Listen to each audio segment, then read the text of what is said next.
하겠습니다.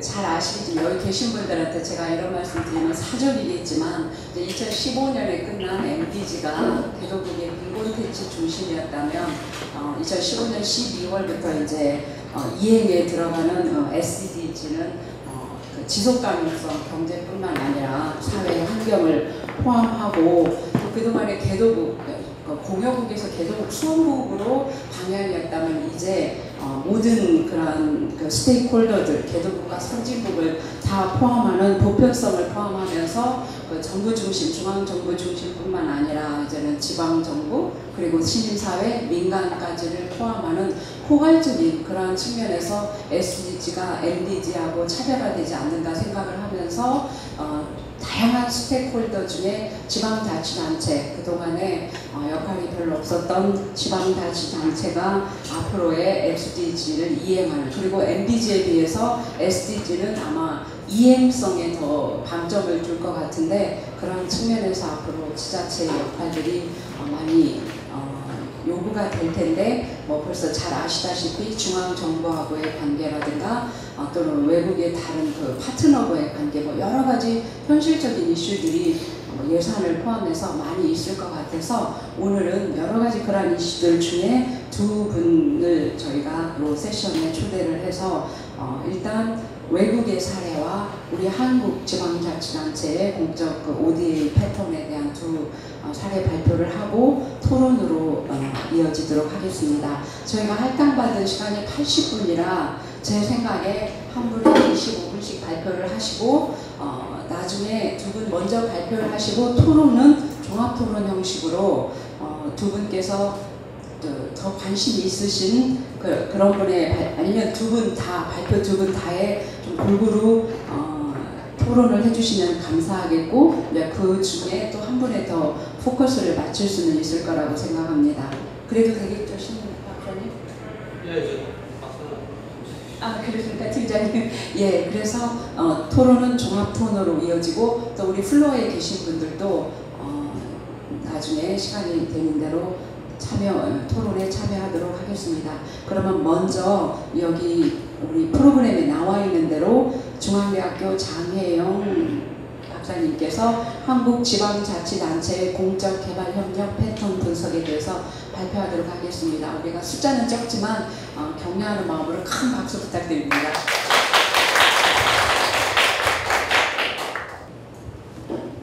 그래서 오늘 제가 발표드릴 부분은 한국지방자치단체 공적개발협력 패턴 분석이라고 말씀을 드렸는데 사실은 패턴 분석보다는 지금까지 한국지방자치단체가 그 국제교류가 아니라 그 공적개발협력이라고 하는 개발협력 부분을 좀 치중을 해서 과연 무엇을 하고 있는가에 대한 일종의 좀 소개들이라고 좀 말씀을 드리고 싶습니다. 왜냐하면 일반적으로 그 지방자치단체의 국제교류와 그리고 자매결연, 자매협연 혹은 시스터 그런 시스터 3 이런 부분으로 가지고 그것을 전체적으로 국제협력 부분 혹은 국제교류라고 하는 부분으로 뭉뚱그려서 말씀을 많이 하시거든요. 그런데 기본적으로 국제교류와 공적개발협력이라고 이야기하고 있는 그 개발 부분을 해서는 좀 더 구분을 돼야 된다고 생각을 해서요.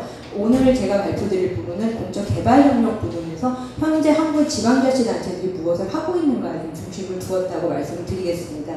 시작을 해보면은요. 이미 사회자이신 엄 교수님께서 이미 말씀을 해주셨던 것처럼 MDG에서 SDG로 넘어가면서 가장 큰 변화 중에 하나라고 말씀을 드릴 수 있는 것이 사실은 굉장히 다양한 스테이크홀더들이 나타나는 것이고요. 그 스테이크홀더들이 많이 나타나는 부분은 다양성 그리고 효율성이라고 하는 부분을 충분히 담보하는 굉장히 긍정적인 부분도 있는데 스테이크홀더들이 많아지기 시작하면 기본적으로 이익이 충돌하는 부분이 굉장히 강하게 됩니다. 그렇기 때문에 중앙정부와 또 이제 사실 새롭게 부상하고 있는 중요한 스테이크홀더 중에 하나인 지방정부가 사실은 굉장히 중요한 일종의 굉장히 조화로운 관계를 맺어야 함에도 불구하고 실질적으로는 지방정부가 가지고 있는 한계성 그리고 중앙정부가 갖고 있는 일종의 컨트롤 파워를 놓치기 싫은 여러 가지 그런 아키텍처들이 굉장히 복합적으로 작용되고 있는 부분이 사실은 그 지방정부 안에서 벌어지고 있는 그 공적개발협력이라고 하는 부분이라고 말씀을 드릴 수 있을 것 같습니다. 그래서 제가 좀 관심을 두었었던 사실 이 분야는 지방자치단체가 굉장히 다양한 국제 교류를 하고 있다는 너무도 잘 알고 계시겠지만 2010년에 본격적으로 국제개발협력 기본법이 발효된 이후부터는 본격적으로 한국도 이제 그 법률에 기반한 다양한 형태의 개발협력이라고 하는 부분을 할 수 있는 근거가 마련되어 있고 2010년 이후에 너무도 잘 알고 계시겠지만 수원국에서 공여국으로 넘어가는 정말 눈부신 발전을 이루고 있는 것도 현실입니다.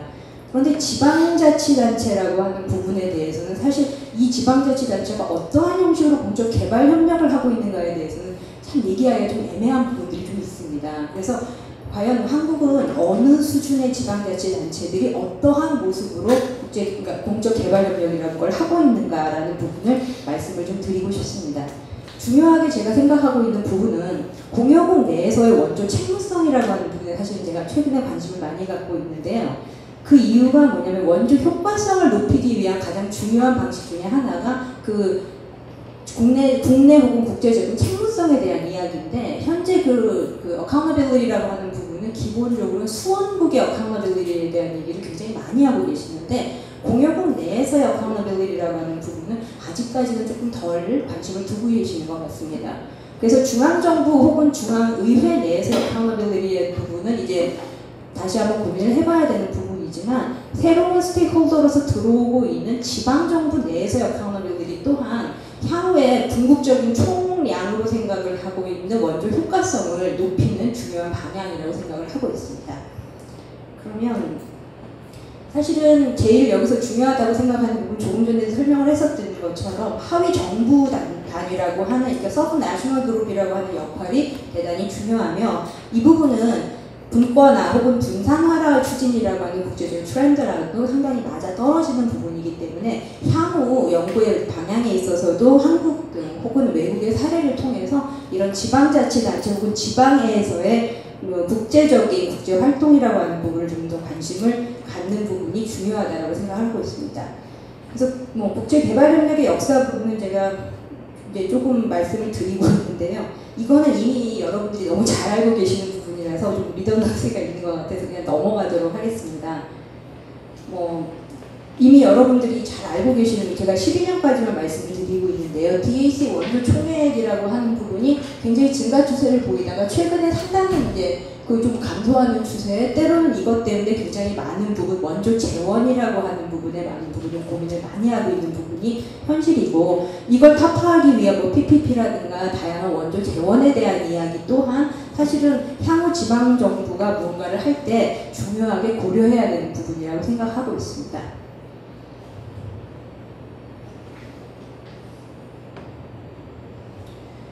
그래서 조금 전에 좀 그 지방자치단체의 국제개발협력이라는 것이 왜 중요하냐라는 얘기를 했을 때 제가 한 가지 중요하다는 말씀을 드렸던 것이 바로 원조 효과성에 대한 논의인데요. 2005년 그리고 2008년 파리 선언과 아크라 행동강령 이후에 수원국의 개발을 위한 여러 가지 원칙으로서 그 원조 정책 실현 그리고 원조 정책 실행에 따른 원조 효과성에 대한 얘기를 굉장히 큰 관심 분야로 두고 있었다는 점입니다. 그래서 조금 전에도 말씀을 드렸었던 것처럼 수원국이 가지고 있는 오너십에 대한 이야기는 굉장히 많이 하고 있는데 주고 있는 공여국이 얼마만큼 원조 효과성을 담보하느냐의 노력에 대한 사실 고민이 좀 적기 때문에 제가 지금 하고 있는 그리고 앞으로도 좀 하고자 하는 그 연구의 의의라는 부분을 여기서 찾을 수 있을 거라고 생각을 하고 있습니다. 자, 그러면 본격적으로 경적 개발 협력 분야에서 지방정부는 도대체 어떠한 역할을 하고 있는가라는 부분이 아마 2005년 이후에 아크라 행동강령에서 나타나는 것으로 좀 확실히 보여지는데요. 그 원조 효과성에 대한 부분에서 중앙정부뿐만이 아니라 이제 지방정부 또한 중요한 행위자로서 그 원조 효과성을 담보할 수 있는 굉장히 중요한 액터로서 역할을 하고 있고 그 지방정부들이 굉장히 많은 역할을 해야만 하고 또는 상당히 어느 부분에서는 하고 있다라는 이야기를 하고 있습니다. 특히 지방정부 간의 다양한 교류를 통해서 좀 기능적이긴 하지만 기술 교류라고 하는 그런 부분들을 통해서도 많은 부분 그것을 담보할 수 있다라는 이야기를 하고 있습니다. 그래서 지방정부가 다양한 역할을 하고 있을 수 있는 그 중요한 그 이유 중에 하나는 실질적인 서비스의 공급자로서 지방정부가 큰 역할을 할 수 있다라는 점입니다. 중앙정부와 지방정부 내에서 역할의 분담이라는 것은 분명하지만 지금 수원국 내에서 가장 실질적으로 사람들이 혜택을 받을 수 있는 것은 중앙정부 차원이라기보다는 지방정부에서 실질적으로 서비스를 딜리버하는 과정에서 나타나는 부분이기 때문에 한국의 지방, 예를 들어서 한국의 특정 지방정부가 서비스를 딜리버하는 과정 내에서 가지고 있었던 다양한 경험들을 다른 그 수원국의 지방정부에 직접 교류하고 전수함으로써 다양한 역할을 할 수 있다는 점이고요. 그래서 앞으로의 그 연구 부분에서는 공여국의 서비스 공급자 측면 그리고 수원국의 수혜자 입장에서의 지방정부 역할이 동시에 고려돼야 한다는 생각을 하고 있습니다. 즉 한국에서 서비스를 딜리버해주는 지방정부의 역할과 받아들이는 수원국에서의 지방정부 역할을 함께 고려를 해야 결국 궁극적으로 우리들이 고민하고 있는 원조 효과성이라고 하는 부분을 더 높일 수 있는 부분이 아닌가라고 저는 생각을 하고 있습니다. 그래서 굉장히 다양한 부분에서 사실은 지방정부들이 역할을 하고 있는 것을 볼 수 있는데요. 프랑스 같은 경우에서는 뭐 기본적으로 공적개발협력 분야에서 5,000개가 넘는 지방 및 지방 정부들의 여러 가지 그 정책들이 실질적으로 시행이 되고 있고 만여 개 이상의 지방 정부와 파트너들이 연계를 해서 현재 전 세계 약 147개국에서 다양한 프로젝트를 실행하고 있는 것으로 이제 이 사람들이 보고를 하고 있고요. 일본 같은 경우에서도 굉장히 많은 부분 지방 정부와 NGO라고 하는 부분들이 더 적극적으로 그 공적개발협력에 참여를 하고 있고 해야만 한다라는 적극적인 역할을 2015년 이후부터 강조를 하고 있습니다. 그래서 2014년에 나온 이 특별한 정책에서는 일본 같은 경우에 지방정부 및 그 지방정부 내 중소기업들이 개도국의 기술 그리고 노하우를 전수할 자금을 실질적으로 지원할 수 있는 그런 기회들을 만들어냄으로써 지방정부가 공적개발협력 분야에서 예산을 직접 사용할 수 있도록 아예 그렇게 그 기회를 제공하는 굉장히 중요한 모습들을 볼 수 있습니다. 유럽의 입장에서 뭐 유럽연합은 워낙 이런 부분에 대해서 굉장히 강력하게 지금까지 적극적인 역할을 수행해 왔기 때문에 많은 분들께서 잘 아시리라고 생각을 합니다. 그래서 개발협력 정책의 실행 단계에서 지방정부가 굉장히 적극적인 기여를 해야 한다라고 유럽연합 자체에서 독려를 하고 있고요. 그리고 실질적으로는 지방정부가 다양하게 정책 집행에 실질적 참여를 할 수 있도록 구조적인 접근을 하고 있는 것으로 지금 파악이 되고 있습니다. 결국엔 효과적인 지방정부의 정책 수행이라고 하는 부분은 중앙정부의 역할 조율 그리고 자신들이 실질적으로 집행할 수 있는 정책의 능력이라고 하는 두 가지 부분에서 향후 공적개발협력 부분에서 지방정부의 역할이 대단히 중요하다고 말씀을 드릴 수 있습니다. 특히 지방정부라고 하는 부분은 새천년 개발 목표를 효과적으로 집행할 수 있다는 점 그리고 현재 SDG로 해서 본격적으로 나타나는 부분에서 더욱더 적극적인 역할로서 그 지방정부들이 역할을 할 수 있다는 점에서 단순하게 지금까지 내려왔었던 중앙정부로부터의 탑다운 방식이 아니라 지방정부와 지방정부 간에 굉장히 창의롭고 그 지방정부의 그 특수한 상황에 걸맞는 다양한 정책들을 실질적으로 발굴해내고 수행할 수 있다는 좀 특수성을 충분히 고려할 수 있는 부분이기 때문에 지방정부의 역할이 생각보다 굉장히 중요한 역할이라고 생각할 수 있습니다. 그리고 두 번째는 지방의 경제 개발이라고 하는 부분을 더 효율적으로 보조할 수 있다는 점에서 지방정부가 가지고 있는 지자체의 이른바 공적개발협력이 큰 힘을 발휘할 수 있다고 생각을 드는데 SDG의 근본적인 그 변화, 그러니까 MDG와 SDG를 비교했을 때 근본적인 변화라고 하는 부분은 사실상 지속 가능한 개발이라고 하는 그 서스테이너빌리티라고 하는 부분을 굉장히 많이 강조함으로써 수원국 내에서의 개발을 통한 지속성 결국에는 누군가가 단순히 물질적으로 도와주는 것이 아니라 그것을 통해서 이 사람들이 자생적으로 자신의 경제 개발을 활성화시킬 수 있는 부분이라고 한다면 지방의 경제 개발에 굉장히 중요한 역할을 할 수 있는 지방 정부의 역할은 더욱더 중요하다고 할 수 있습니다. 근데 분명한 부분은 여기서 한계점도 한번 우리가 고려를 해야 된다는 점이거든요. 지방정부가 갖고 있는 자원이라고 하는 부분은 지방정부 자체에서 제너레이트 할 수 있는 자원보다는 중앙정부가 내려온 부분에 있어서 일종의 좀 부산물 같은 그런 부분입니다. 한국 같은 경우는 공적개발협력에 대해서 지방정부의 재원은 중앙에서 내려오는 것이 없습니다. 사실상. 그거는 지방 안에서 어떻게든 자신들이 만들어내는 예산으로 움직이기 때문에 조금 전에 이제 이 세션 시작하기 직전에 잠시 말씀드렸었던 것처럼 생각보다 굉장히 소위 작은 돈으로, 작은 예산으로 단타를 칠 수밖에 없는 그런 한계점이 솔직히 있습니다. 그렇기 때문에 중앙정부가 이제 지방정부의 공적개발협력을 어떻게 바라보느냐라고 하는 시각의 변화 또한 대단히 중요하다고 할 수 있습니다. 두 번째는 지방정부 자체가 아무리 노력을 한다고 해도 중앙정부만큼의 기본적인 역량을 갖고 있기는 상당히 어렵습니다. 그러면은 제한적인 역량으로 얼마만큼 효율적으로 이것을 움직이느냐에 대해서는 좀 더 창의로운 고민이 필요하지 않을까라는 생각을 좀 하고 있습니다.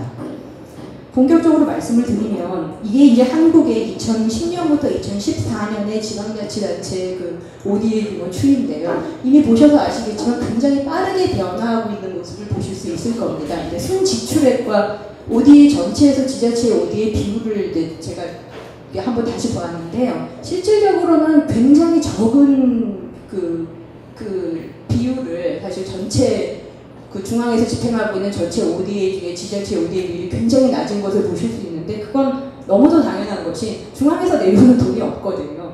중앙에서 내려온 돈이 아니라 지방자치 단체에서 제너레이트 해가지고 총 만들어낸 금액을 총 ODA 금액으로 다 묶어서 계산을 하다 보니까 1%가 안 되는 굉장히 저렴한 금액으로 나타날 수밖에 없는데 실질적인 총 금액으로 보셨을 때는 상당히 빠른 지금 발전을 그리고 빠른 증가를 하고 있다는 것을 여러분이 직접 보실 수 있을 것입니다. 지방자치단체라고 하는 것이 그 공적개발협의 기본법상에서는 굉장히 중요한 시행기관인 것은 맞습니다. 그런데 이 공적개발협의 추진체계와는 별도로 지방자치단체에서 개별적으로 지금까지 사업을 추진하는 경우가 거의 대부분입니다. 그렇기 때문에 지자체의 그 자체 예산을 사용을 해서 가장 일반적으로 하는 것은 자매결연이죠. 도시간의 자매결연을 본인들은 국제교류라고 생각을 하고 있기 때문에 그런 부분을 다 그 국제교류 혹은 국제협력이라고 하는 카테고리에다가 다 넣어서 이야기를 하는 부분이 많기 때문에 사실은 그것부터도 사실은 구분을 해서 좀 그런 통계 자료라고 하는 부분들을 좀 더 명확히 할 필요도 있다고 생각을 하고 있습니다. 두 번째 좀 한계라고 볼 수 있는 부분이 공적개발협력 추진 조직 자체가 지방자치단체도 실질적으로 독립부서라거나 아니면 특별하게 그 전문화된 부서들이 존재하지 않는다는 부분입니다. 그래서 제가 확인을 해봤었던 부분에서는 모든 지방자치단체도 공적개발협력을 전담하는 전담부서는 없습니다. 그리고 국제협력 담당이라고 하는 부서들이 있는데 일반적으로 한 사람 혹은 몇 다른 부서에서 때로는 잠시 파견 나가서 한 사람이 그러니까 간헐적으로 아주 상시적으로 심지어 한 사람이 들어있는 경우는 드물기 때문에 업무의 지속성이라든가 아니면 전문성을 기대하기 어렵다라는 점이 한계로 좀 나타날 수 있습니다. 여기서 보시면 한국의 지방자치단체가 무엇을 하는가를 제가 한번 쭉 해봤는데요. 수원국의 범주에서 이제 원조 주체, 유형, 사업 분야로 나누어서 대체 한국에서는 어떠한 사람들이 어떤 모습으로 지방자치 내에서 하고 있는가 했는데 잘 보셔서 아시겠지만 굉장히 다양한 것들을 굉장히 많이 하고 있습니다. 그래서 정확하게 일반적으로 우리가 공여라고 하는 부분에서 가장 중요하게 생각하고 있는 원칙 중에 하나가 선택과 집중인데요. 여기서 보시면 선택과 집중이라고 하는 걸 찾기가 대단히 어렵다라는 것을 그리고 굉장히 다양한 프로그램들을 운영하고 있다는 것을 말씀을 드릴 수 있고요. 여기 먼저 주최해서 2009년에 해산된 전국 지방자치단체 국제화 재단이라는 부분 제가 나중에 이거 설명을 다시 드릴 텐데 사실은 이런 일종의 그 중앙정부와 지방정부 내에서의 그 공적개발협력 정책을 컨트롤하거나 아니면 머더레이트 할 수 있는 기관이 사실상 2009년에 사라졌기 때문에 더 그 원조 분절성이라고 하는 부분이 좀 심화되는 것이 아닌가라고 생각을 하고 있습니다. 이 표는 제가 그 시정백서, 기타 등등 그쪽에서 나오고 있는 부분들을 컨텐셔널을 좀 해봐서요. 과연 각각의 그 지방자치단체에서는 어떤 방향으로 지방자치단체의 공적개발이라고 하는 부분으로 얘기를 하고 있는가에 대해서 그 도정백서나 아니면은 뭐 발표문 등을 통해서 제가 좀 확인을 해보았는데요. 보시면 경기도와 강원도, 경상북도, 울산광역시, 인천광역시, 충청북도, 서울특별시에서 제가 기본적으로는 그 광역시 이상의 것으로만 제가 확인을 해봤는데요. 일반적으로 생각을 했을 때 먼저 공여라고 얘기하는 부분이 MDG로 생각을 하면 빈곤 퇴치를 가장 기본적으로 목표로 해야 되는 것인데 여기서 나중에 이제 쭉 한번 읽어보시면 아시겠지만 가장 중요하게 지방자치단체가 생각하는 것은 지방의 지방의 자업을 만들어내는 가장 그것이 중요합니다.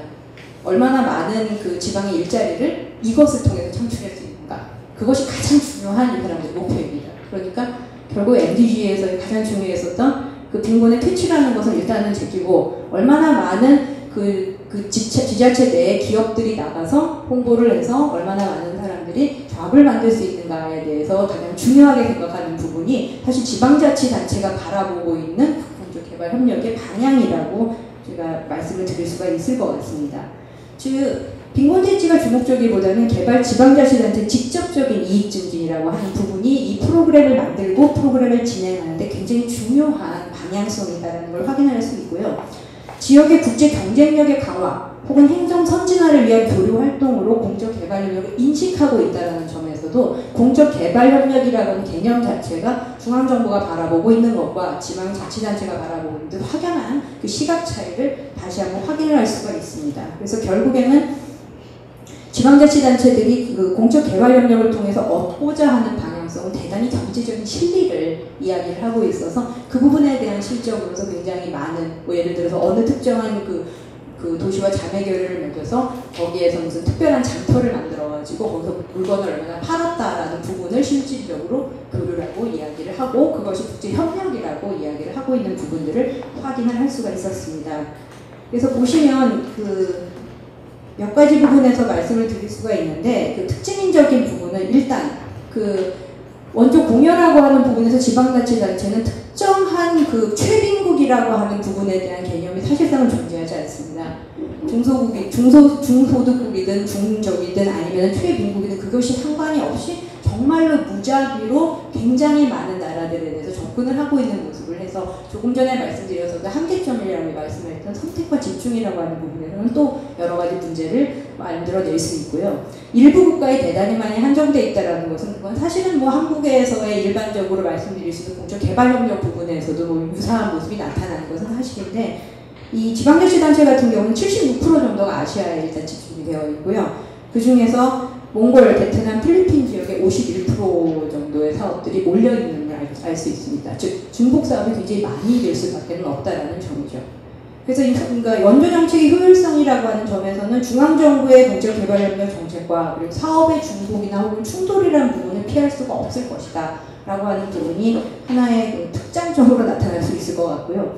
두 번째 같은 경우는 실질적인 수원 주체와 통계상에 나는 주체들이 좀 다른 모습을 보이고 있다는 점입니다. 전라남도 같은 경우를 제가 예시를 들어드렸는데요. 여수, 영광, 한풍, 구례 등의 다양한 원조 주체들이 나타나는데 실질적으로 재원을 사용해서 특별한 프로그램을 했다라고 하는 부분은 여수시, 영광군, 한평군으로서 그 통계 자료에 EDC에도 통계 자료에는 그렇게 잡히고 있습니다. 그래서 사실상 지방자치단체의 공적 개발협력 정책이 어느 정도의 규모로 실질적으로 집행되고 있는 건 알기가 굉장히 어렵다라는 부분. 제가 지금 여기서 말씀드리고 있는 모든 통계 자료는 EDCF에서 나오는 그 통계 자료를 제가 사용을 하고 있는데 그 통계 자료도 사실은 지방자치단체가 자신들의 통계 자료를 모아서 보고를 하는 형식이기 때문에 거기서 누락되거나 아니면 실질적으로 객관적인 부분으로 컨트롤하는 게 좀 어려운 부분이 사실은 있습니다. 원조 담당 기관이 다양하다라는 점인데요. 조금 전에도 말씀드렸었던 것처럼 예를 들어 서울시 같은 경우가 원조 정책의 담당 기관이 서울시 고용대책과 및 고용창업 담당관으로 습화되고 있다는 점입니다. 그래서 이는 서울시 개발협력 부분이라고 하는 부분이 서울시 고용 창출과 직결된 모습을 다시 한번 확인할 수가 있어서요. 결국에는 지방자치단체라고 하는 부분과 개발협력 사업에 대해서 인식이라고 하는 것은 그 직업의 창출이라고 하는 부분, 고용의 창출이라고 하는 부분에서 좀 많이 특화되는 것이 아닌가라고 생각을 하고 있고요. 프로그램 같은 경우에서도 굉장히 많이 다양해서 이미 뭐 잘 알고 계시는 것처럼 경상북도 같은 경우에는 새마을 아카데미, 새마을 운동이라고 하는 부분도 특화를 시키는 부분이 있는데 경기도 같은 경우에는 NGO 같은 그런 원조 사업의 9개 중에 8개가 뭐 다양한 부분에 있어서 지방자치단체에서 원조 개발이라고 하는 부분이 본격화되고 있다는 것을 다시 확인을 할 수가 있습니다. 가장 문제로 제가 보았었던 부분은 일단 일회성 사업입니다. 일회성 사업이기 때문에 근데 일회성 사업이라는 부분은 어느 부분에서는 아주 뭐 나쁘다 좋다라는 얘기를 하기는 좀 어렵습니다만 분명한 것은 장기 비전을 가질 수는 없다라는 점에서는 일회성 사업에 굉장히 문제점이 있고 그리고 각각 여기서는 말씀드리진 않았지만 각 전체의 그 지방자치단체가 연간 그 소위 말하는 그 국제협력이라고 하는 부분에 사용되는 예산 금액이 연간 3천만 원 정도로 제가 계산을 해봤거든요. 모든 그러니까 광역시 이상에서 지방자치단체 제가 대충 계산을 했는데 약 연간 3천만 원 수준의 프로그램 금액으로서 움직이고 있는 것으로 알고 있습니다. 근데 문제는 이게 평균 금액이기 때문에요. 서울시나 부산 같은 굉장히 이제 거대 도시들에서 나오는 게 워낙 크기 때문에 작은 그 광역단체에서는 사실상 거의 없는 경우도 사실 많기 때문에 그냥 평균치로만 제가 말씀을 드리겠습니다. 그래서 시간이 그렇게 많지 않은 것 같아서 제가 이제 조금 줄여서 말씀을 드리면요. 앞으로 이제 이 부분에 대해서 도대체 지방자치단체가 좀 더 활성화해서 공적개발협력 부분을 좀 만들어내기 위해서는 좀 제약 요인들을 좀 확인할 필요가 있는데요. 국제개발협력 기본법과 지방자치단체 조례간에 상당한 불일치가 있습니다. 이게 지금 제가 한번 조사했었던 한 사례인데 인천광역시 사례입니다. 그래서 지금 인천광역시가 인천광역시 국제협력에 관한 조례안을 만들고자 했을 때 상위법인 국제개발협력 기본법과 충돌하는 사례가 있었습니다. 그래서 최종적 유권 해석은 바로 여기에 있는 부분인데요. 외교 사무의 일환으로서의 국가 사무로 볼 수 있기 때문에 지방자치단은 이 부분에 대해서 건드리기가 어렵다라는 유권을 나왔습니다. 결국은 이 말은 외교라고 하는 부분이 중앙정부 혹은 중앙의회에서의 전유물로 이미 생각하고 있기 때문에 국제개발협력이라고, 그러니까 공적개발협력이라든가 하는 개발협력, 국제협력이라고 하는 부분이 외교라고 하는 부분과 어떠한 식으로 연결이 되어 있으며 그리고 중앙정부가 이 부분을 어떤 식으로 이해하는 그 유권 해석들이 명확하지 않으면 사실은 향후에서도 지방자치단체들이 이러한 그 소위 말하는 국제협력이라든가 하는 활동을 하는 과정에서는 상당한 제약 요인으로서 법률적으로도 제약 요인으로서 이제 문제가 될 수 있을 것이라고 우리가 생각을 하고요. 두 번째는 계속 말씀드렸었던 것처럼 중앙과 지방 간의 메커니즘, 그 조정 메커니즘이 존재하지 않기 때문에 중복 사업들이 굉장히 많습니다. 그리고 그 많이들 최근에 말씀을 하시는 부분들이 그 정책 일관성에 대한 말씀 많이 하시는데요. 중앙에서 나오고 있는 국제개발협력에 대한 방향과 현재 지방자치단체에서 직접 하고 있다라고 얘기를 하고 있는 그 방향이라고 하는 부분이 일치하지 않는 부분이 굉장히 많습니다. 그래서 과연 이걸 누가 조정을 할 것인가? 중앙에서 내려와서 직접 지방에서 하고 있는 모든 부분을 조정을 할 수 있을 것인가? 아니면은 그 중앙과 지방을 연결하고 있는 일종의 그 브릿지 그 기관들이 만들어져서 그들이 뭔가 역할을 해줘야 되는 부분이 아닌가라는 부분을 이제는 좀 심각하게 고민할 단계가 되지 않았을까라고 생각을 하고 있습니다. 그 실천 부분에 오래 종사하지 않은 그런 학교에 있는 사람의 입장에서 MDG에서 SDG로 넘어가는 저희가 느끼는 점은 이제 빈곤대지뿐만 아니라 경제나 환경 문제까지 접목이 되면서 그 궤도에 주민들의 삶의 질의 향상에 저희가 직접 이 공적 개발 원조가 영향을 미치지 않을까 이러한 생각을 저희는 하게 되는데 그러면서 아까 발표하신 우리 장 교수님 발표하신 그 서비스의 공급자로서 직접 수원국의 서비스의 수혜자하고 직접적으로 만날 수 있는 그런 공적 기관이 지방자치단체가 아닐까 이런 측면에서 앞으로 지방자치단체가 이 공적 ODA에 할 역할이 많을 거라고 생각하면서 저는 또한 놀란 게 결국은 뭐든지 돈이 있어야지 할 텐데 마음도 저희가 돈이 있어야 사는 마당에 할 수 있는 기반이 저렇게 안 돼 있었나 이런 생각을 하면서 듣게 되었고 또 역으로 생각하면 이제 지방자치단체의 ODA 사업은 시작 단계라면 지금부터 우리 학회가 할 수 있는 일, 학자나 현장가들이 할 수 있는 일들이 참 많겠구나 이런 생각을 하면서 듣는 아주 좋은 그런 발표였습니다. 감사합니다. 그리고 다음 발표는 그러면 이제 저희 나라는 이제 시작을 하게 돼서 아직 그 지자체가 중앙정부의 정책 집행이나 하여간 돈이 없는 상황에서 또 방향도 저희가 가지고 있지 않은데 유럽의 중앙과 지방정부의 ODA 수행 체계는 어땠는지 스페인과 영국 사례를 중심으로 우리 연세대 고주연 박사님께서 나오시면서 발표를 해드리겠습니다. 우리 격려하는 큰 박수 부탁드립니다.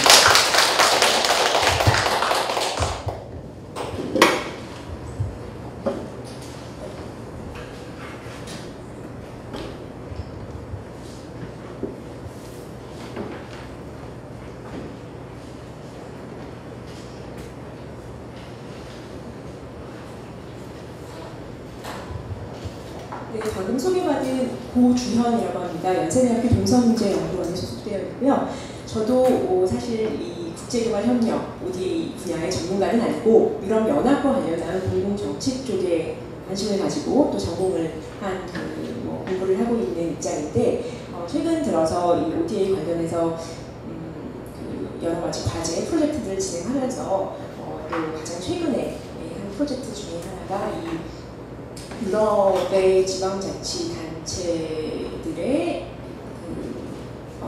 ODA 이 사업 운영 체계, 그러니까 중앙과 지방 간의 원조 효율성 강화를 위한 협력 방안들에 관한 얘기였습니다. 그래서 저는 오늘 그 중에서도 원조에 관한 분절 현상이 가장 강하다고도 말씀드릴 수 있고 또 방금 그 장혜영 교수님께서 말씀하셨던 우리나라가 가장 취약한 부분, 우리나라 지방자치단체에서 가장 취약한 부분이 재정 그 확보의 문제 그리고 또 중앙과 지방 간의 원조 조율 시스템의 체계화의 문제들이 해결되어 가고 있는 완전히 해소되었다고 말씀드리기는 어렵지만 그래도 여러 가지 제도적인 법적 근거들이 마련되어져 있고 그리고 여러 측면에서 모범 사례로 그래도 비추어지고 있는 스페인의 사례에 집중해서 오늘 말씀드리도록 하겠습니다.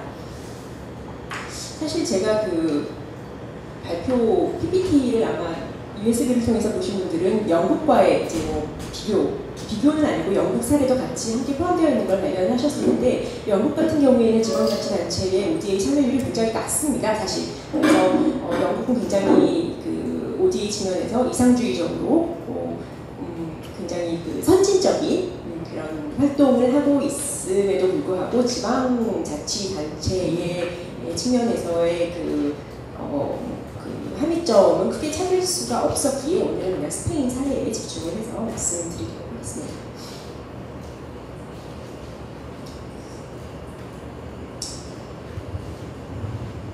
사실 우리나라 사례를 방금 장 교수님께서 굉장히 세세히 잘 말씀해 주셔서 제가 특별히 그 동향에 관한 말씀드릴 필요는 없을 거라고 생각이 들긴 하는데 그래도 이제 지방자치단체가 최근에 자체 예산으로 진행하는 그런 그 ODA 사업이 확장되는 추세에 있고 우리나라 같은 경우에서도 경기도나 경상북도를 중심으로 해서 국제교류 사업의 일환으로 ODA의 양적 규모가 절대적으로는 아니지만 그래도 상대적으로 증가하고 있는 추세에 있습니다. ODA가 지자체 단위로 확장이 된다는 것은 우선은 굉장히 고무적인 측면이라고 볼 수가 있는데 우선 사업이 양적 규모가 커진다는 측면에서 고무적이라고 말씀드릴 수 있는 것이지만 그럼에도 불구하고 지자체의 원조 사업이 결국에는 중앙정부의 관리와 평가에서 동떨어지는 벗어나는 측면에 있기 때문에 그런 측면에서의 원조 분절화의 가능성, 그런 취약성을 내포하고 있다고 할 수도 있겠습니다.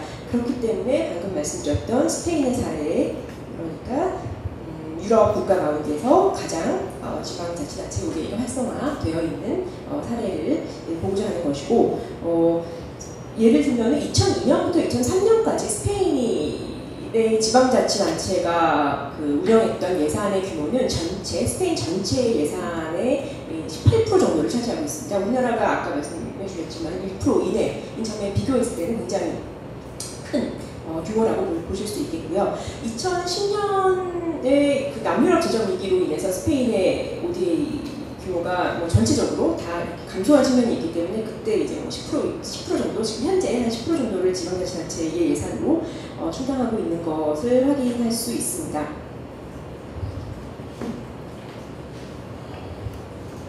우선 지방정부의 ODA가 효율적이라고 말씀드릴 수 있는 것은 보통 우리가 이론적으로 봤을 때 수평적 네트워크 가버넌스 이론을 토대로 해서 많이 얘기들을 하고 있는데 예를 들면 이런 거죠. 위계적이지 않은 어떤 수평적인 가버넌스를 통해서 지방자치단체가 자기들의 전문성을 가지고 자기 개별적인 지역에서 비교우위를 가진 사업에 집중할 수 있다는 측면에서 분명히 효율성을 찾을 수 있다라는 측면을 말씀드릴 수 있겠습니다.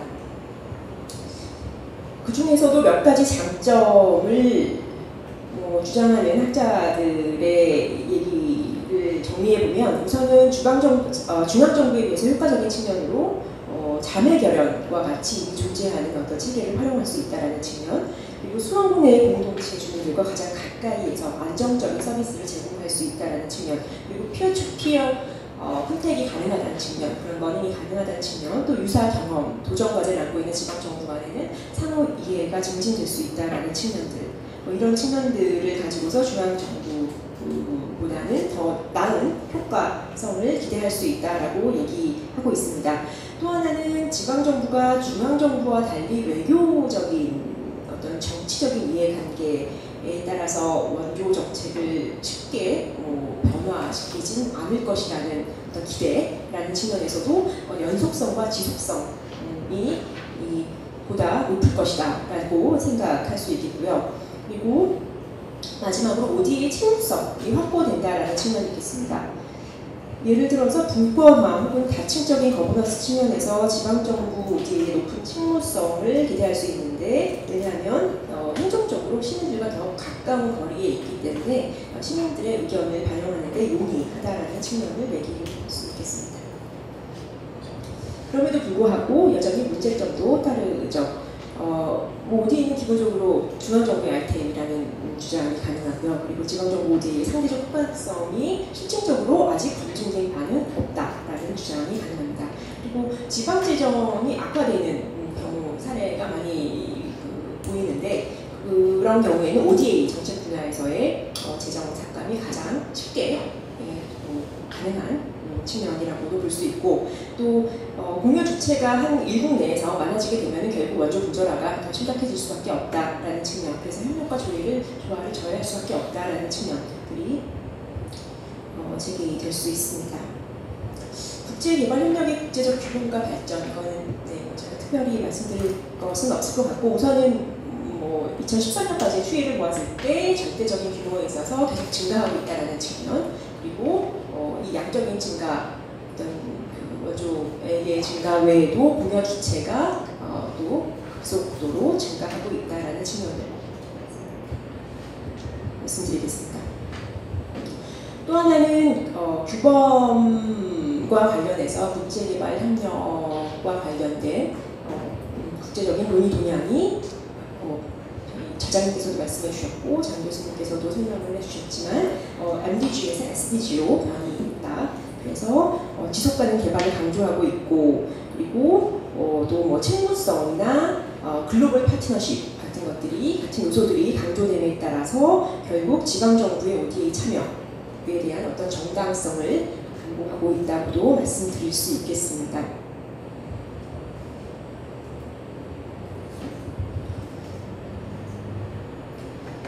그리고 OECD, DEC 회원국들의 그 국제개발협력과 관련된 공여 주체들, 그리고 추진 체계는 각 국가마다 역사나 조직, 정책, 특성에 따라서 서로 상이하게 운영되고 있다고 말씀드릴 수 있겠고, 그리고 그럼에도 불구하고 대부분의 국가들은 사실 외교부 중심의 그 통합적인 원조 관리 정책을 기본 골격으로 유지한다고 할 수 있겠습니다. 많은 유럽 국가들이 그런데요. 그 중에서도 스웨덴, 영국, 독일, 일본 같은 경우에는 좀 다르게 좀 개별적인 정책과 집행이 분리된 체계도 있고, 영국과 같이 DFID라는 국제개발 협력을 총괄하는 집행과 실행을 함께 총괄하는 부처도 마련되어 있는 국가도 있습니다. 이제 본격적으로 스페인의 사례에 대해서 말씀드리겠는데요. 스페인의 ODA 총 규모는 지금 밑에 그림에서 보시듯이 또 기하급수적으로 2010년까지를 목표로 해서 굉장히 크게 늘어났습니다. 크게 증가했습니다. 스페인이 OECD, DEC에 가입한 건 1997년이었고요. 이때 20억 달러를 달성을 했고, 그리고 2010년에는 거의 60억 달러에 육박하는 원조를 행함으로 해서 GNI 대비 ODA 비중이 0.45%를 기록하기도 했었습니다. 이때 세계 7위의 원조 공여국으로 선정하기도 했는데요. 이 옆에 있는 지도를 보시면 빨갛게 표시되어 있는 지역이 스페인이 집중하고 있는 원조 지역국이라고 보시면 되겠습니다. 그래서 스페인의 지역별 분야별 ODA 현황을 보시면은 중남미 지역에 스페인의 ODA가 집중되고 있다라는 측면, 그리고 또 사하라 이남이나 북아프리카 지역 순으로 원조를 행하고 있는데, 중남미 지역에 집중하고 있는 이유는 당연히 어떤 역사적인 연계성, 과거 식민지 국가들에 대한 어떤 정치적인, 경제적인 고려가 원인이라고 볼 수 있겠습니다. 분야별로는 경제, 사회 인프라, 교육, 보건, 생산 등에 집중하고 있고, 부채 경감이랄지 아니면 프로그램 지원 등의 분야에서는 상대적으로 미약한 활동을 보이고 있는 것을 확인할 수 있습니다. 스페인의 ODA 정책의 법적 근거는 1998년에 마련된 국제개발협력 법안이라고 할 수 있겠습니다. 그래서 제도적인 측면에서 법적 근거가 중앙정부 차원에서 마련이 되어 있고, 그리고 원조를 담당하는 독립부처가 있습니다. 독립기관이 있습니다. ACID라는 스페인 국제개발협력 차원이 마련되어 있고, 그리고 2001년부터 매 4년마다 스페인 협력 마스터 플랜을 수립하고 있습니다. 그래서 종합적인 개발협력 정책을 수립해 나가고 있다고 보시면 되겠습니다. 그 외에 그 주요 행정부처로 두 개 부처를 말씀드릴 수 있겠는데요. 외교협력부라는 마액이라는 기구가 있고, 부처가 있고, 또 재정행정부 미납이라는 부처가 스페인의 대부분의 원조를 집행하고 있다고 보시면 되겠습니다. 그리고 그 외에 지방자치단체가 아까 말씀드렸듯이 현재는 10% 정도의 예산을 운영하고 있다고 보시면 되겠습니다. 그래서 스페인 ODA의 가장 큰 특징이라고 한다면 탈중앙 집중 방식으로 운영되고 있고, 원조가 굉장히 중저와 분산화되어 있고, 정책과 집행이 분리되어 있는 체제라고 보시면 되겠습니다. 방금 말씀드린 그 이제 부처별 각각의 기능을 말씀드리면, 국제개발협력청이라는 ACID가 이제 독립된 부처로 외교협력부 산하에서 집행을 담당하고 있다고 보시면 되겠습니다.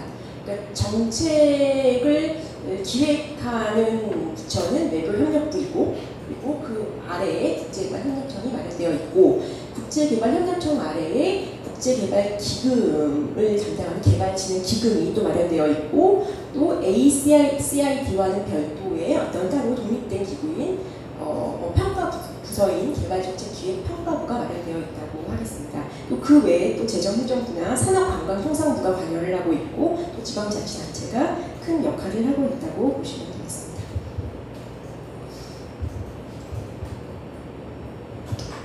또 스페인의 스페인의 전반적인 특징, ODA에 관련된 전반적인 특징을 말씀드리면, 행정구역상 50개의 주, 그리고 17개의 자치단체로, 자치정부로 구성이 되어 있습니다. 그래서 각 구정부에서 연방정부와는 별도로 독자적인 ODA를 수행하고 있고, 그리고 2010년도에 스페인 의회가 중앙부처와 지방자치단체 간의 개발협력에 관한 원조조합 증진을 위해서 그 칙령을 마련했습니다. 로열 디크리라는 칙령, 794라는 칙령을 마련해서 개발협력에 관련된 지방자치단체의 참여를 증진하고, 또 마스터 플랜 수립에 참여하는 그런 역할을 분명히 하는 어떤 법적 근거를 마련한 바 있습니다.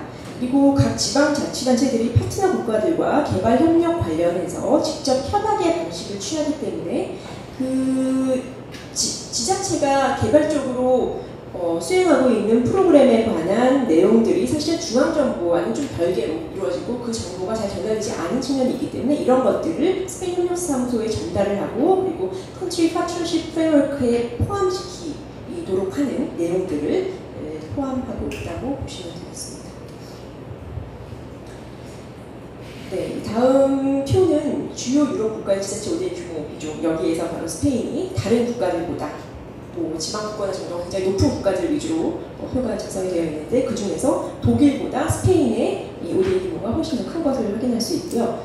그리고 또 독일을 제외하고는 다 5% 이하의 비중을 차지하고 있다는 것을 또 확인하실 수 있으실 겁니다. 스페인 자치정부의 현황, 이렇게 17개 자치정부가 전부 다 언어적으로, 문화적으로 굉장히 다르고 차별화되어 있고, 또 예컨대 뭐 바스크 지역이나 카탈루냐 지역 같은 경우에는 뭐 분리독립 움직임마저도 보이는 굉장히 정치적으로 분절한 여 있는 그런 국가라는 측면을 또 말씀드릴 수 있겠습니다. 스페인의 지방자치단체 ODA에서 가장 제가 좀 강조를 하고 싶은 부분은 그 17개의 지방자치단체가 전부 다 자치정부가 전부 다 개별적인 그런 법적인 어떤 근거, 그러니까 국제개발협력과 관련된 법안을 자체적으로 마련하고 있다라는 측면입니다. 그래서 중앙정부 차원에서 국제개발협력법이 있지만 예컨대 카탈루냐 지역에는 카탈루냐 지방개발협력법안이 2001년에 이미 마련되어 있다는 거죠. 그래서 굉장히 일관적인 측면에서 이 정책을 운영할 수 있다라는 어떤 장점으로 작용하고 있습니다. 그리고 스페인 자치정부의 기초단체 ODA 규모를 보시면 여러 지역들 중에서 특히 카탈루냐 지역이 가장 많은 예산을 집행하고 있는 것을 확인하실 수 있으실 겁니다. 좀 이따가 카탈루냐 사례를 좀 더 세부적으로 말씀드릴 텐데요. 네, 그렇다면 이 스페인의 ODA가 왜 이렇게 분권화되었냐라는 말씀을 또 간단히 드리도록 하겠습니다. 스페인 같은 경우에는 굉장히 오랜 자치정부의 역사를 가지고 있습니다. 지방정부가 이제 수백 년 전에 이베리아 반도에서 작은 왕국들이 모여가지고 하나의 단일 국가를 형성하기 전까지 15세기에 바로 국가 통일이 이루어졌기 때문에 그 전까지만 해도 작은 왕국들이 모여서 다 자기만의 언어, 자기만의 문화를 가지고 개별적인 역사를 가지고서 운영이 되었기 때문에 그런 측면에 있어서 굉장히 분절될 수밖에 없는 어떤 당위적인 얘기를 할 수 있을 것 같고요. 그리고 또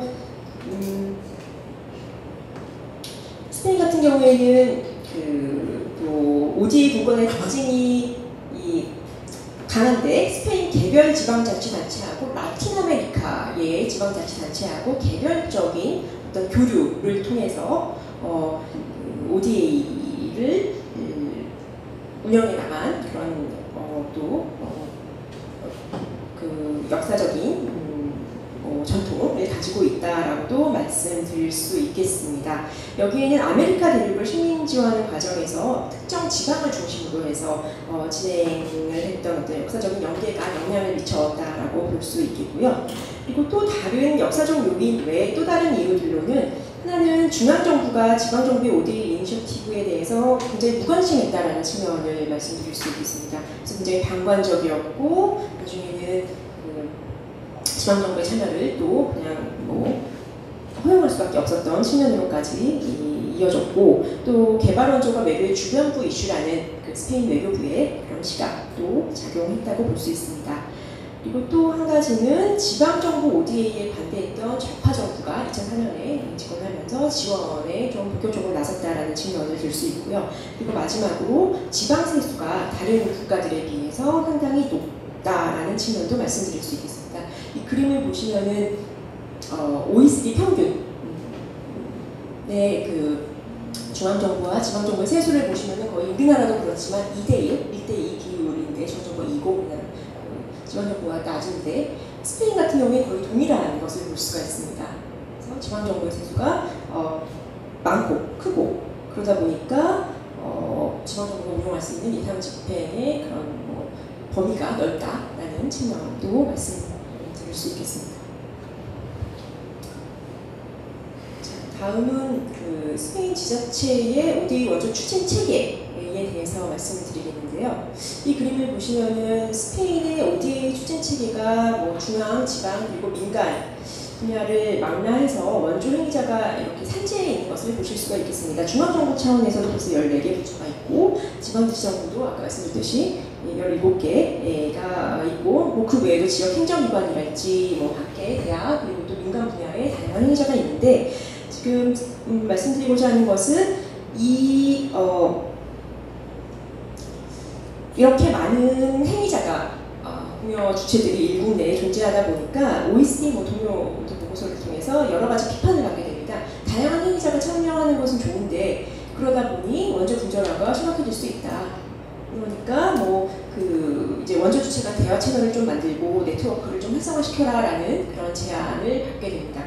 이에 대한 어떤 조치로 대응으로 2008년 이후에 중앙 정부 부처 간에 그리고 중앙 정부와 지방 자치정부 간에 그리고 자치단체 간에 조율 시스템을 마련하게 됩니다. 여기 보시면 정부 위인 개발협력위원회, 장단간 개발협력위원회, 그리고 또 협력 분야회의, 자치단체 간 개발협력위원회라는 4개의 조절기구, 또 조율 시스템을 마련을 해서 상시적으로 모여서 지방자치단체가 어떤 식의 프로그램을 운영하고 있는지, 원조의 중복과 분절을 막기 위한 그런 부분에 대해서 대처하기 위한 여러 가지 시스템적인 개선들이 이루어졌습니다.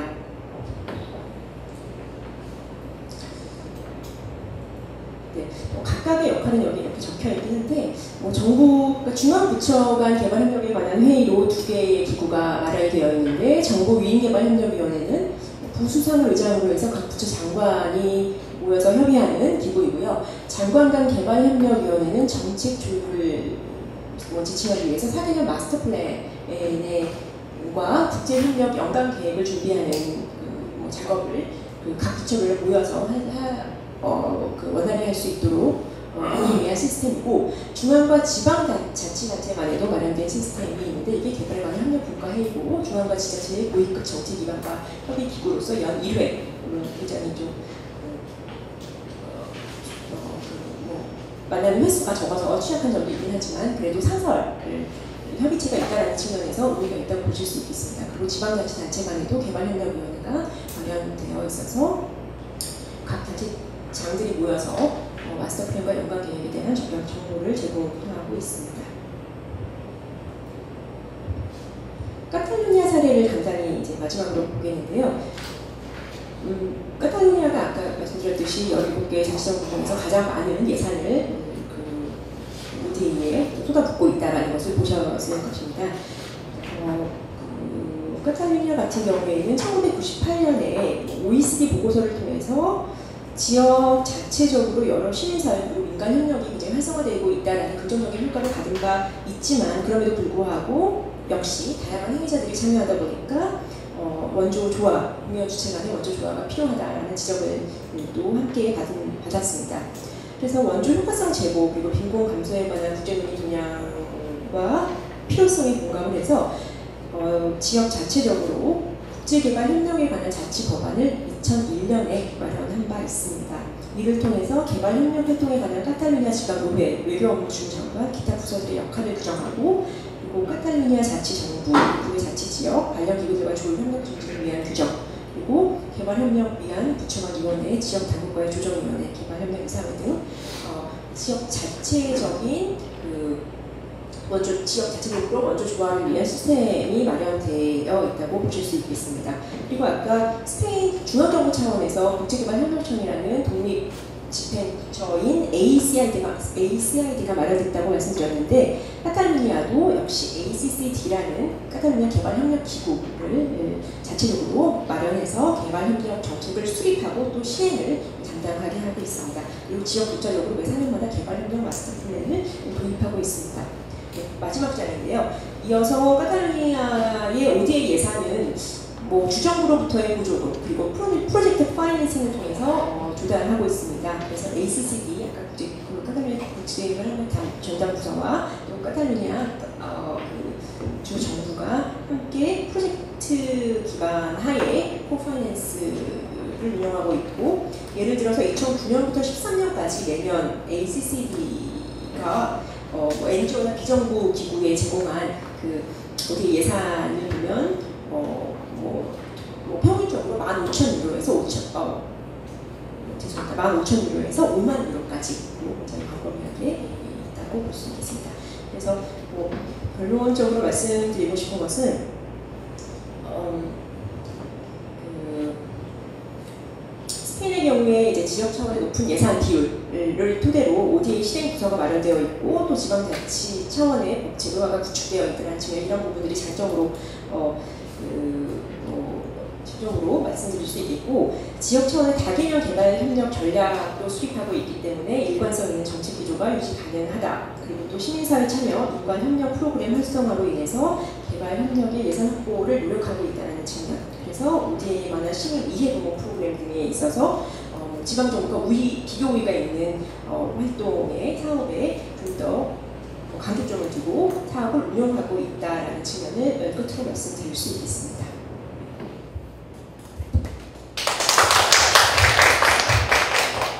감사합니다. 고 박사님.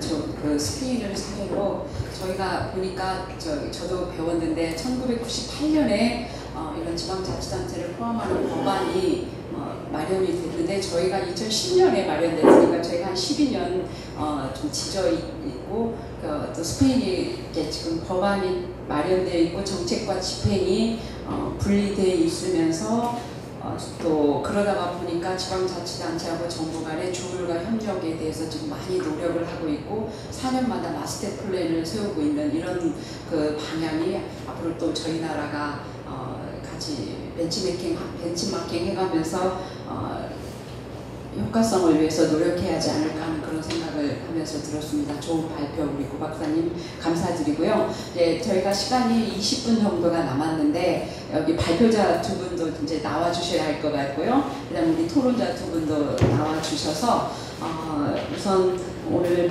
토론을 하실 분은 전국대학교 전재성 교수님하고 코이카의 우리 신만식 팀장님께서 해주실 텐데 두 분의 발표에 대해서 생각하시는 거를 코멘트 해주셔도 해주시고요. 그 다음에 또 본인이 생각하시기에 우리나라의 앞으로의 지자체, 정부와 지자체 간에 특히 지자체의 국제개발 협력, 제가 오늘 들으면서도 국제교류, 우리 지자체에서 중요한 여기는 국제교류하고 국제개발하고 또 국제협력이 좀 이게 각기 다른 개념으로 놀고 있지 않나 하는 이런 생각도 했는데 이게 어떻게 조화를 이룰 것인지 생각이나 제안이 있으시면 감사드리겠습니다. 여러 하실 말씀들이 많으실 텐데 시간 관계상 제가 처음에 좀 여유를 부리다가 한 5분 좀 넘게 이렇게 생각하고 토론을 해주시고 플로어에서 시간이 남으면 또 의견을 좀 듣도록 하도록 하겠습니다. 오늘 전재성 교수님.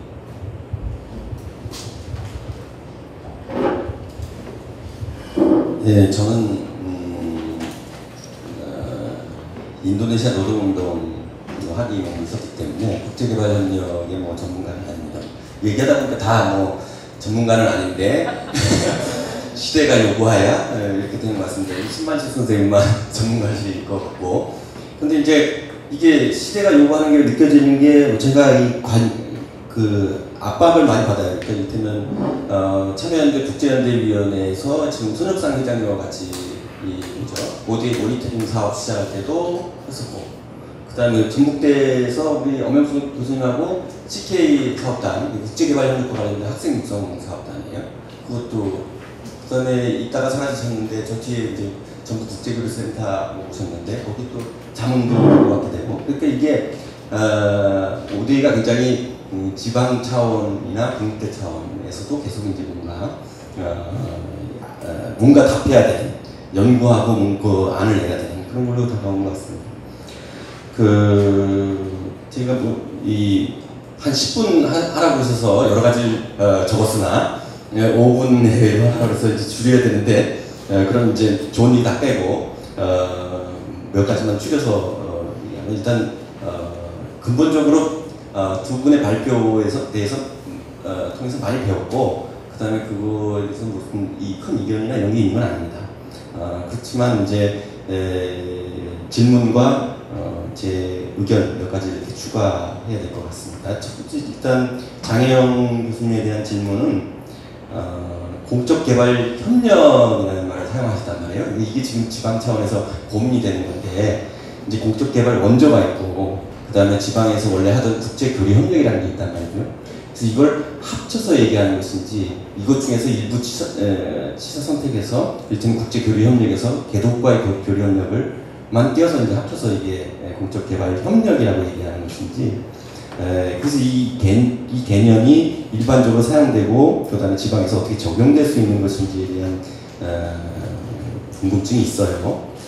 그게 이제 다음 패널에서 전북 국제교류센터 산업 관련돼서 다음 패널에 얘기했을 때도 문제가 될 텐데 그게 첫 번째 질문이고요.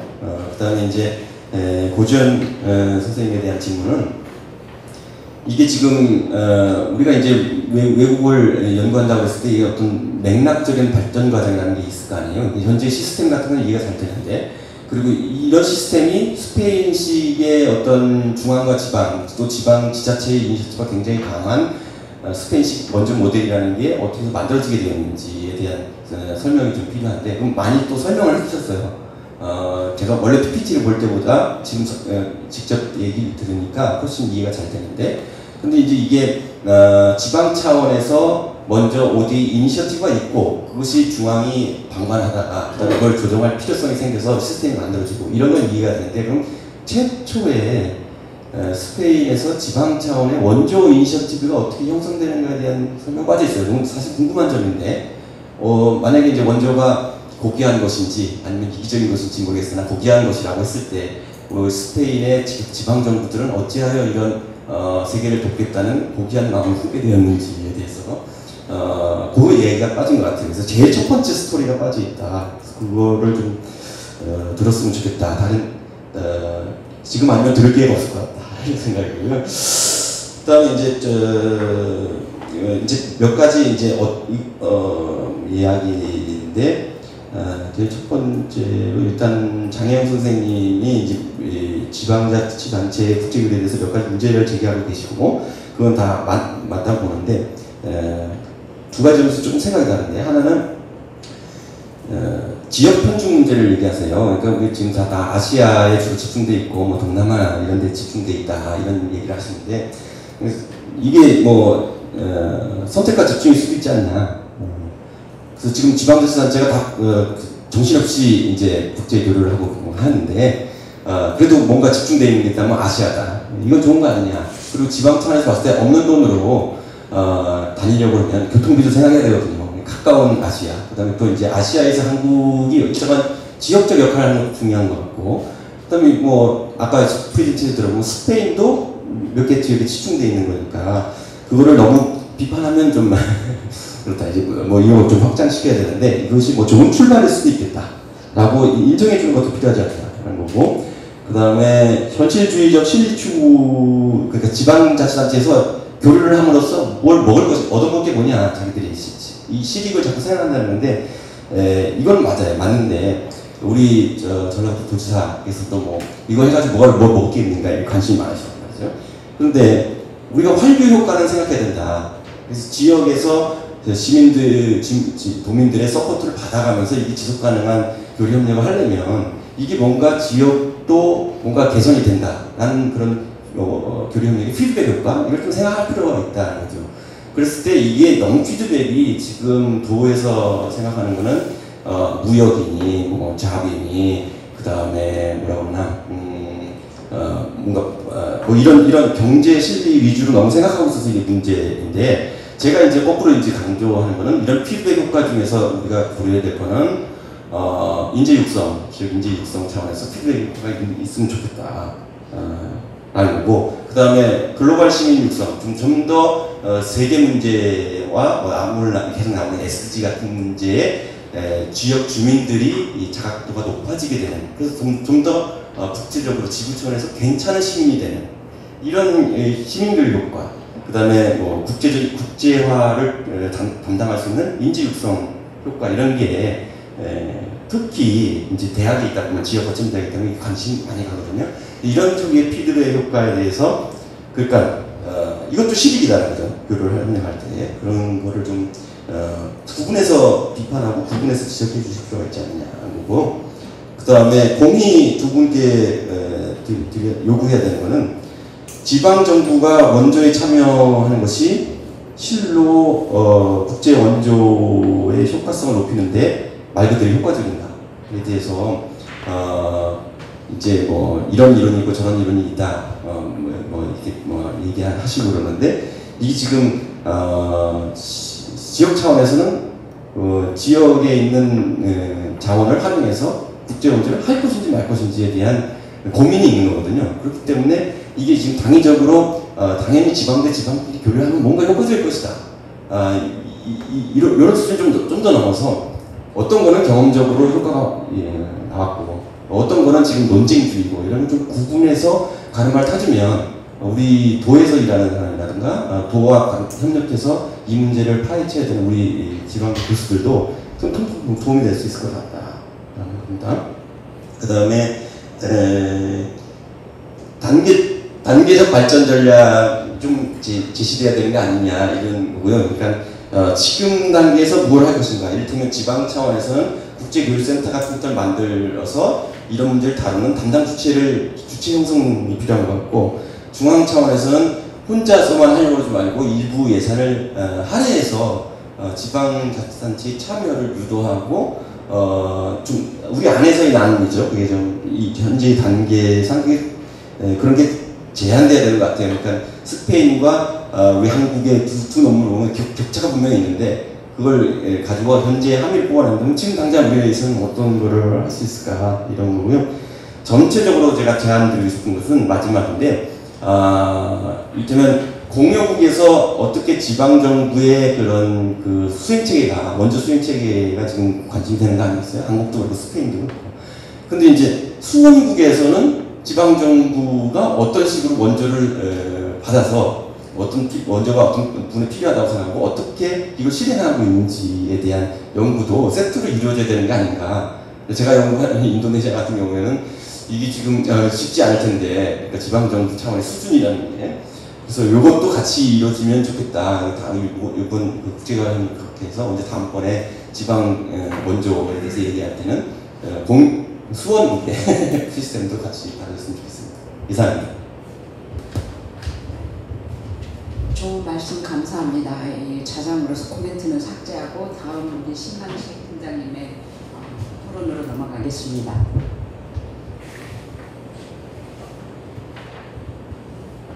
예, 고위과 신만식 행정법무팀장입니다. 예, 발표 잘 들었습니다.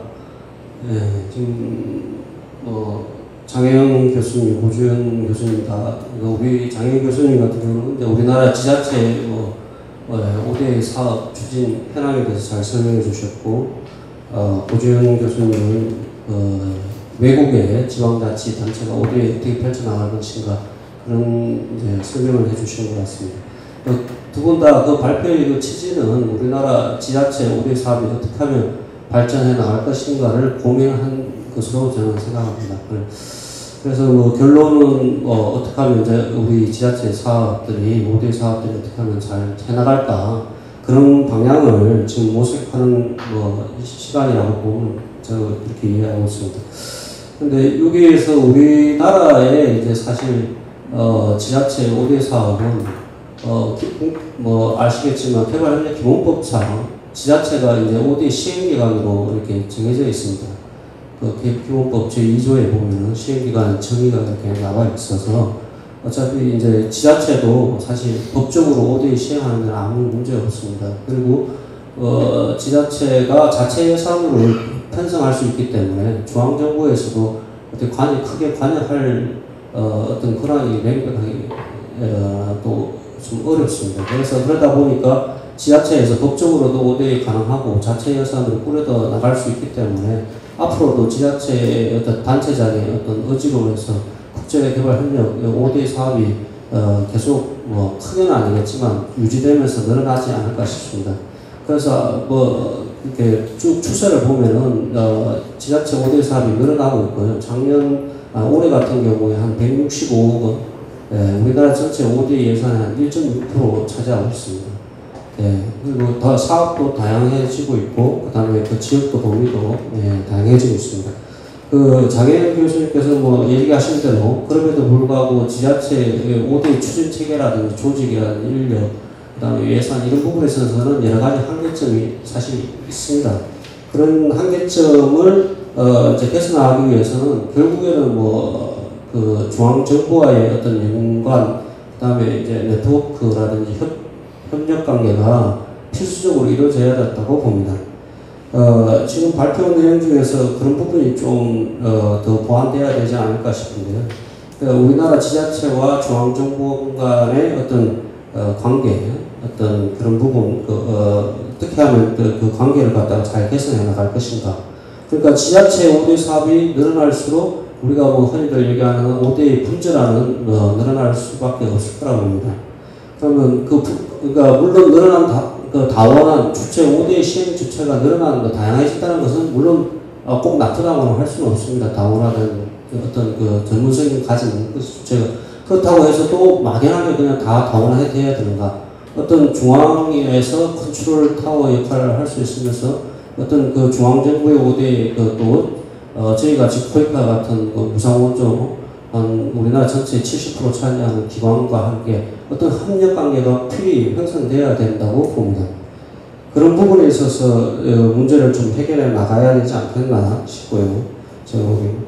그리고 이 부분에 있어서도 작년에 우리 그 국무조정실에서 뭐 운영하고 있는 국제개발협력위원회에서도 지자체 사업의 문제점을 조사해가지고 작년 초에 발표를 했습니다. 그래서 국제개발협력위원회에서 그 자료가 나와 있고요.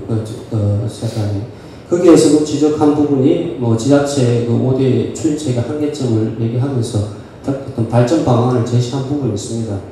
그래서 그런 발전 방안의 하나로서 우리 코이카에서는 아까 뭐 정 교수님도 뭐 잠깐 얘기하셨지만 지역별로 저희가 국제개발협력센터를 설립했습니다. 작년에 6개 지역인데요. 제주, 대구, 그리고 전북, 여기 전북에도 있고요. 대구, 경기, 강원, 그런 지역에 있습니다.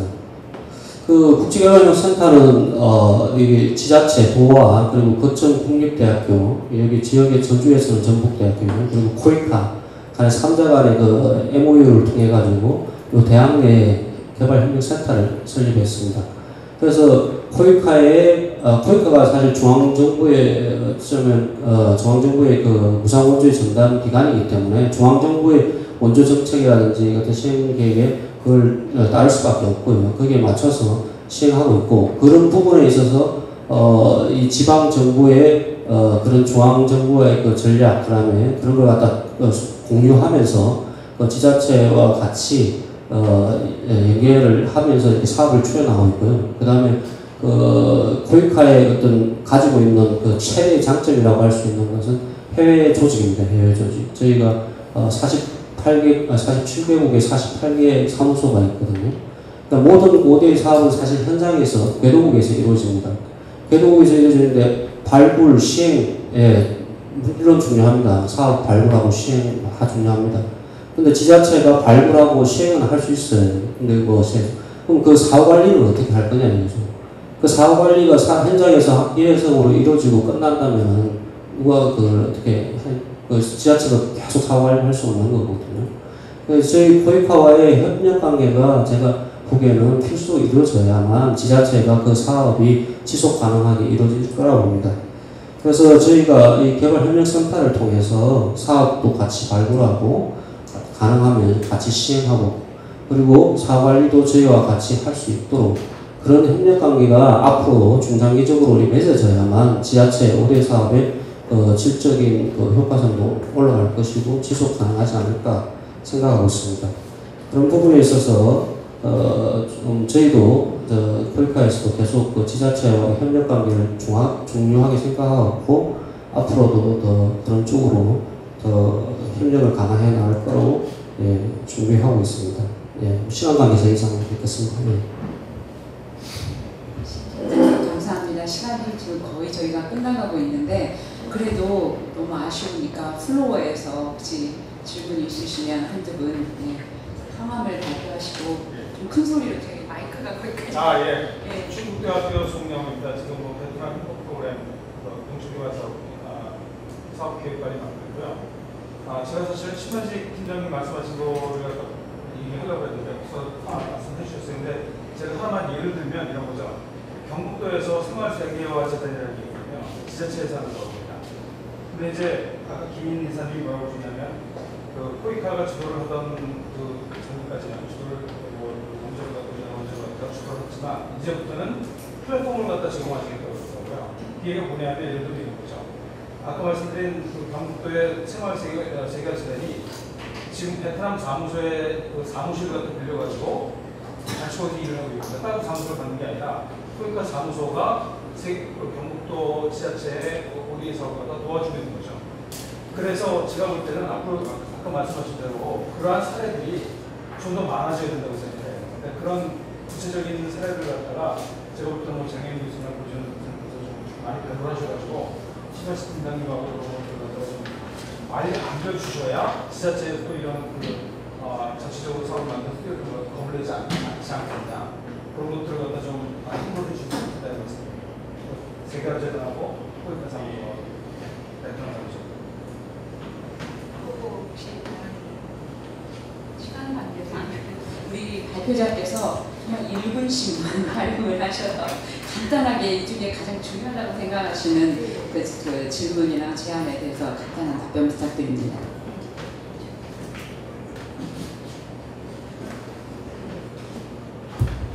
예, 좋은 말씀 좀 대단히 감사드리고요. 그래서 제가 여러 가지를 다 적어놨었는데 시간이 너무 없어가지고 개념 문제만 잠시 말씀드리면요. 공적 개발 협력이라고 하는 부분이 가장 공식적인 단어입니다. Official Development Assistant이기 때문에 사실 Official Development Assistant로 했을 때 일반적으로 우리가 Foreign Aid라고 얘기했을 때 들어와 있었던 다양한 원조들을 일단 배제하고 즉 군사적 원조와 Humanitarian Aid를 배제하고 그러니까 명확하게 말씀을 드리면 정부와 정부 간의 원조 금액이 왔다 갔다 하는 부분은 그 공식적인 공적 개발 협력이라고 얘기를 할 수 있습니다.